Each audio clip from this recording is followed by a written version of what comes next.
The NBA standings. Yes. Your Sacramento Kings, despite everything, all the terrible losing and regressing back to the mean. And wait, they're the 6th seed. Yeah, just fine.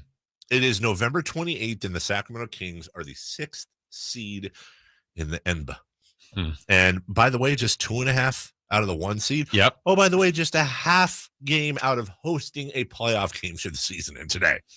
Now, granted, they are also, by games played at least, games back, tied with the Blazers and Jazz. And a loss tonight, for example, could conceivably put them in a tie for 10th, although I don't know who's playing and who's not, so maybe that's not conceivable. But they're just one game ahead of the Minnesota Timberwolves, who are 10-10 and in the 10 spot right now. So what does that mean? That means the West is crazy. Yeah, it's going to be a long way to go, obviously, but I think, some of the very early season things have kind of come back to reality. Let's start with the Jazz. Right. Remember, they were 10-3, first team to 10. Yes. Okay, they've still got to be pleased with 12-10, but that's 2-7 in your last 9. So, what team are they? I know they compete every night. Dallas has been a little bit of a surprise. They're below 500. They just signed Kemba Walker to stoke up their backcourt. And somebody just posted on YouTube. I saw this on Twitter too. Some Mavs fans said, "Play Kemby for Wemby." That's where they're at. Yeah, Spurs obviously have regressed from where they started. Blazers, I think, a little bit down, but it's shaking out pretty nicely. And what's great is the Kings are in the mix, and it's not like, hey, they need this help, they need that. If they just kind of keep doing what they're doing, they're going to be just fine. There's no problem with a 7-game win streak. If there was a problem with a 7-game win streak, is that you can't get spoiled after you've missed the playoffs for 16 straight years. You can't get spoiled in the same year. This team's goal should be to win a championship, of course. Sure.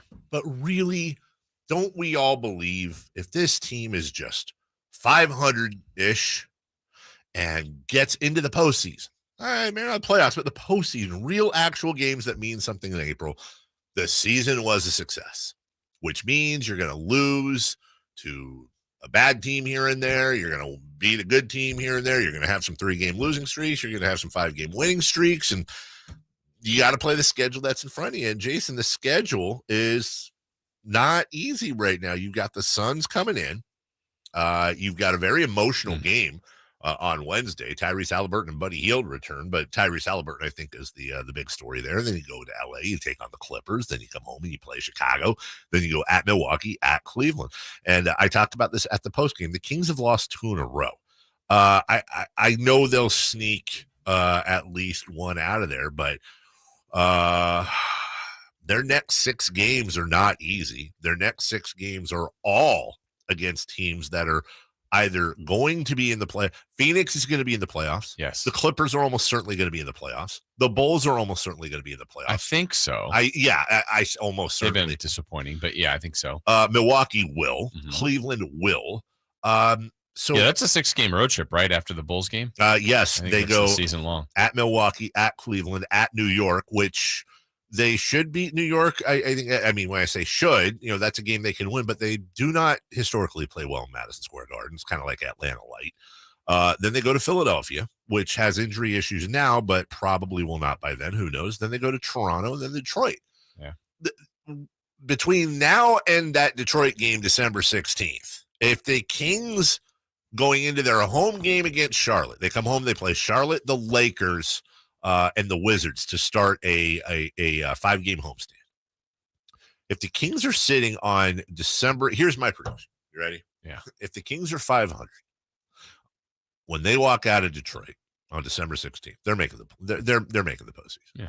That and I don't think they will be, but then again, I think they'd be 10-8. Right. But this is a brutal stretch they're in right now. Yeah, but I think the good part is now, again, 18 games isn't the end-all, be-all, but watching them even in their losses, certainly in their wins, just a lot of it, and the way people are talking about them, not just here locally, but nationally, it makes a lot more sense. The roster, the way it looks, the way they play, it looks like they've got a direction that they're all buying in on. The offense, statistically, is really good. Yes. The defense, eye test shows you that times they're better. It's certainly not statistically been that much better. It just looks like a lot of it just There's a flow to it. There's an effort. And I don't think one game have we said, man, they didn't bring it tonight. Like, they've lost. Right. But you don't go, man, like, that should be non-negotiable. And right now that's showing to be an everyday criteria of this team is that they compete. So they're putting in all the elements of what playoff teams do. Now, over that time, yeah, there's gonna be some disappointing losses, some good wins. I think that's kind of where they are, which is really encouraging to me. They had the loss to Boston was what, 18 points?